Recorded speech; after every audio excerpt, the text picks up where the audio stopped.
Okay, hello mga boss. So today tuturo ko sa inyo kung paano ba tayo gagawa ng mga video views kasi hindi ko pala nagawa ng video to. So ngayon tuturo ko sa inyo kung paano ba tayo gagawa ng mga video views.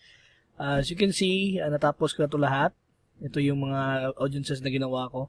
So ngayon, gagawin natin yung video views na like 25% of videos, na 50%, 75%. Kasi ito kasi yung mga usually ang mga tasks ng mga kung magtatrabaho ka sa isang Facebook ads na client or isang Facebook ads na agency. So, ito yun usually yung mga binibigay ng mga tasks nila. So, anyway, first is gagawa tayo ng audience. So, from the previous na mga videos natin, to create an audience, you can just simply create here, right? So, ngayon, gagawa tayo ng video views. So, copy muna natin to. Let's say copy. Yan, copy. And then, the first thing that you need to do is punta ka sa custom audience and instead na going here, diba, sa website, yung makikita natin ng mga ads to cart, we are actually going here sa video natin. So, click natin yung video, boom, and then ilagay natin, i-paste natin yung na-copy natin from this note, yung 25%. So, since 180 days yung binigay ng client ko, ilagay natin dyan 180 days. Boom.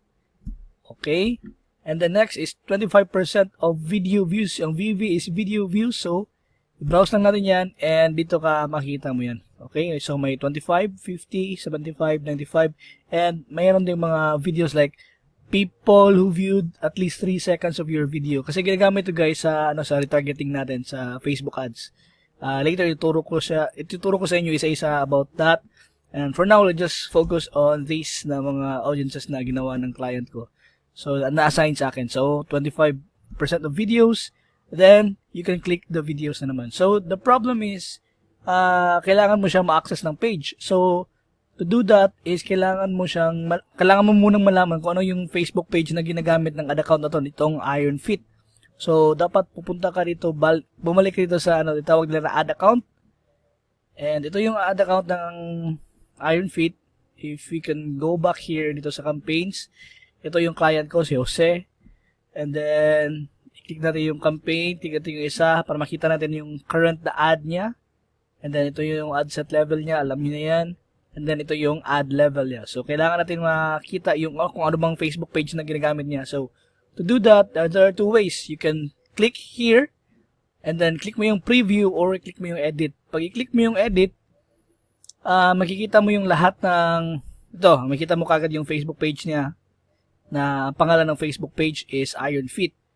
So, if ever na hindi mo makita yung Iron Fit or hindi mo makita yung Iron Fit dito sa part na to, meaning hindi ka pa na-add niya as admin sa Facebook page niya. So, kailangan niyan siya i-make sure na sabihan niyo yung client niyo, once mabigyan kayo ng access sa isang ad account, dapat bigyan ka rin ng access doon sa Facebook page nila. So, ito yung type natin yung Iron. So, ito yung dalawang Facebook page niya. May access ako sa dalawa.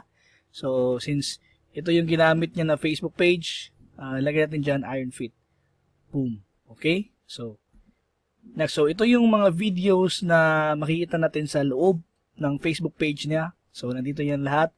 But before that, ipakita ko sa iyo yung second way of knowing kung ano ba yung Facebook page na ginagamit is by clicking preview, di ba? Yung kanina is edit, ngayon is click natin yung preview. So, once pa-click natin yung preview, today, ito, mas easier to know if ano bang Facebook page na ginamit mo. So, yun, makita mo kagad na Iron Fit. Pero, the good thing about this is, using the edit, is makita mo kung may access ka ba sa page o wala. Kasi kung wala ka pang access dito, walang nakalagay dito na Iron Fit, blank lang siya. So, meaning wala ka pang access. Next is, okay, since we are making a video, we are making a custom audience based dito sa 25% of video views, meaning 25% dun sa mga nakakita sa mga videos na, sa example for this one, may 569 views. So, kukunin niya yung 25% and then ma-retarget yun ng mga tao na gawa natin ng ads in the future. So, ito yung screenshot natin. So, actually, naka-on yung screenshot natin ngayon. So, today, I was working for 1 hour already. So, yan. 1 hour, Ben? Oh, yeah, 1 hour. And then, to get the audiences, all you need to do is click isa-isa. sa lahat ng mga videos niya. As you can see, every time I click, lalabas siya dito, selected videos for. Unfortunately, wala siyang select all, so mahirapan talaga tayo dito. So, medyo mahirap to. So, page 1, page 2, boom, boom. Kasi gusto ng client ko, lahat ng mga videos na 25% doon, makukuha talaga yung audiences niya. So page 3. Okay, may mga clients din na hanggang page 1 lang, yung mga videos nila. May mga clients talaga sobrang dami. So, ito, okay lang to kasi page 4 hanggang page 4 lang. So, yung mga ibang client ko, aabot sila ng mga page 20. So, medyo mahirap. So, confirm natin yan. Boom.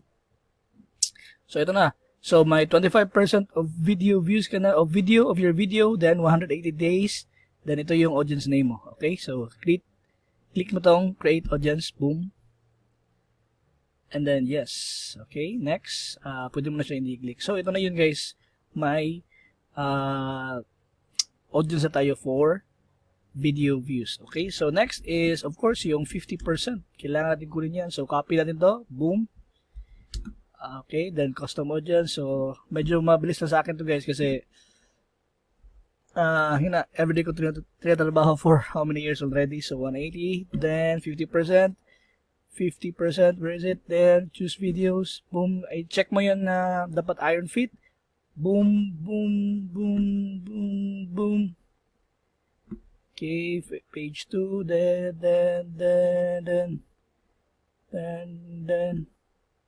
page 3, boom, boom, boom. Yeah. Okay, page 4. Confirm, then you're done, create audience, then go. Okay, so exit natin yan. Then last na lang para sa presentation natin.